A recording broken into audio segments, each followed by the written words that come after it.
All right. I think we can get started. It's already 2:50 sharp. Hi everyone. My name is Kewei. I'm a software engineer at Meta. And today I'm going to talk about improved application performance and user engagement with advanced GraphQL features. So as I said in the morning that Amazon had this research, they estimated 1% sales drop with every 100 milliseconds increase in latency. And just by the experiment we were doing at Meta, we can say this is absolutely true. And that's not the simple story, right? So we always have this combat between your server engineers and client. So server side, we have a lot of processing. And very common is that if you give me more processing time, if I can search for more candidates, if I have longer time for ranking, and now with all the Gen AI, if you give me more time for inference, I will give you better result. And then on the other hand is our users' patience, right? Like how long can you wait for the spinner before the user abandons the session? So this kind of constant battle between the latency and the content quality that we can deliver absolutely is what happens every day. So, and then another very interesting thing to think about. So we have the y-axis is sessions abandoned. So you can think about, okay, the users are abandoning session, and then the x-axis is latency. So as your latency increases, right, as it gets slower and slower, you will have more and more people tries to abandon the session. So what I'm trying to say is it's the same experiment here, right? We're labeling it experiment 1, 2, 3. And let's say this experiment adds 100 milliseconds latency. And in exchange, I'm trying to give you better content. If you land an experiment when the latency is generally fast, it's actually OK, right? Because our app is fast, a little bit slower, it doesn't matter. If you land the same experiment at the time that people are kind of borderline, not patient, then you're going to see like a huge increase in session drop, and people are not, this experiment has no chance of shipping. So this kind of constant battle between your latency and performance and user engagement happens every single day. And if it's not happening in your company, it should happen. Seriously, that needs to happen.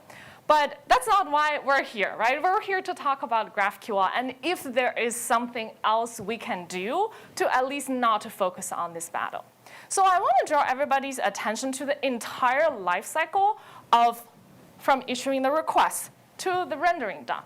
So very first, we have your server processing, right? So you send the request to the server. Server did all the processing.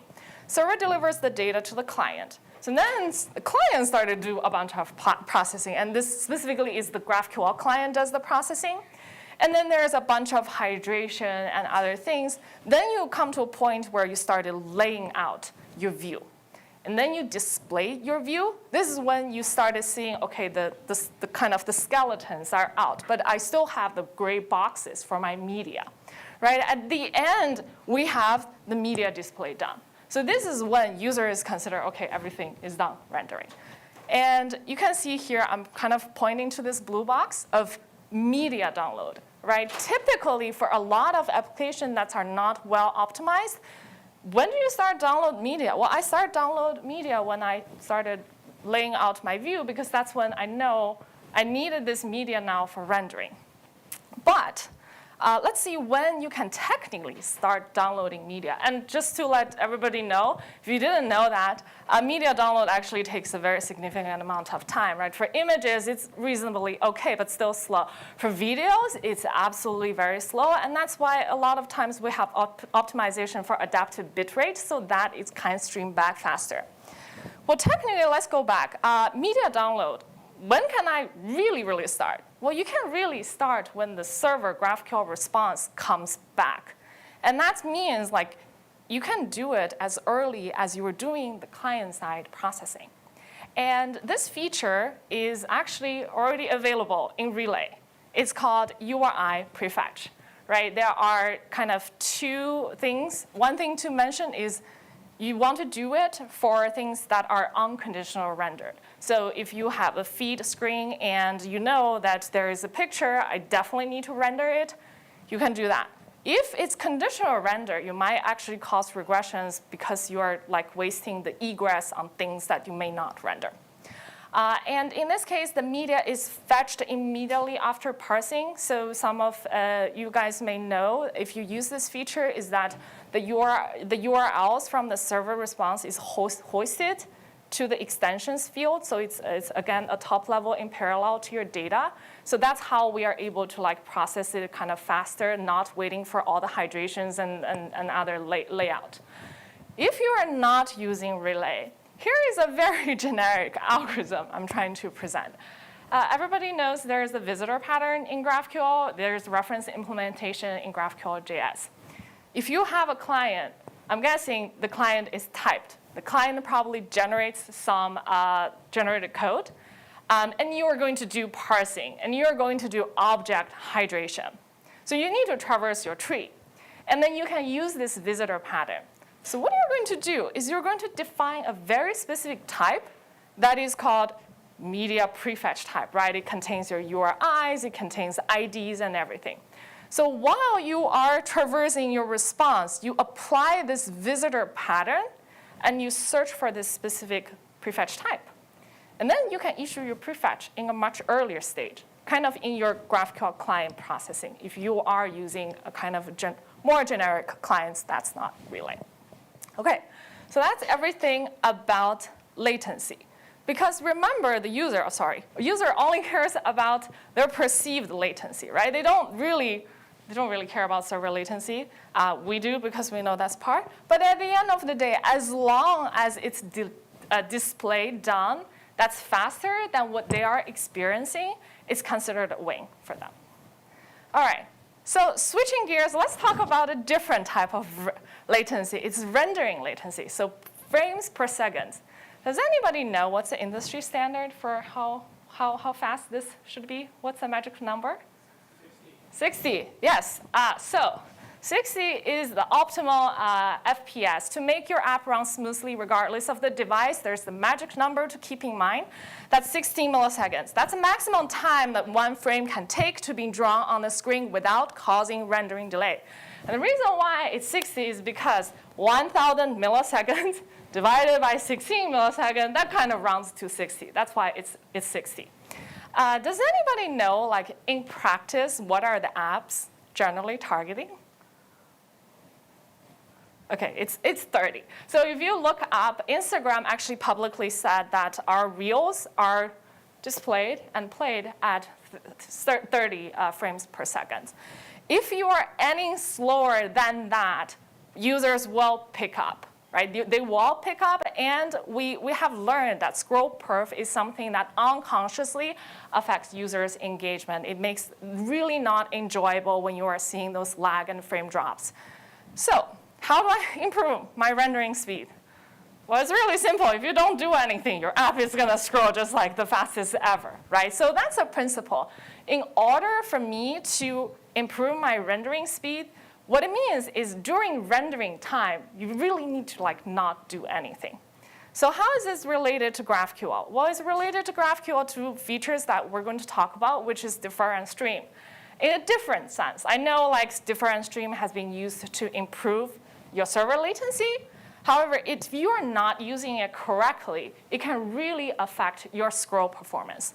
So in this case, I have a list of 10 items because I said I wanted 10. And in that list, I'm going to defer a very expensive field. So the response, like think about how many can come back. Depending on your implementation and depending on your specification, you could have 20 payloads, right? So each of the list comes by itself, that's 10. Every deferred, there's like 10B that's deferred, so that's 20. Or it could come back as 2. So you have your initial payload that has the initial list and not deferred, and then you batch everything together as the second one. So the thing is, you really need to be careful, and this is just like, you probably need to experiment. If you are delivering way too many payloads, let's say in the case of 20, you may cause very frequent render and mounts if the client is not like helping you to make the right decision. That's very, very common. You might also make critical rendering more expensive. So let's say in the case that my defer is really in a hidden component like comments, right? So I'm playing a video, and only when I click on the comments, I will see the comments. So during scroll time, you probably don't want to also do the layout for the comments. So it's best to deliver the comments at the very end of the query after all the videos are delivered instead of in between. So these are the things to consider. And again, experiment will help. So if you are not doing it carefully, it will affect your rendering or what we call scroll performance. So you should really consider batching and reordering your deferred delivery to the end of the payload as the suggestion. All right, so that is the end of my talk. I think we have a little bit of time to take questions if there's any. Yes?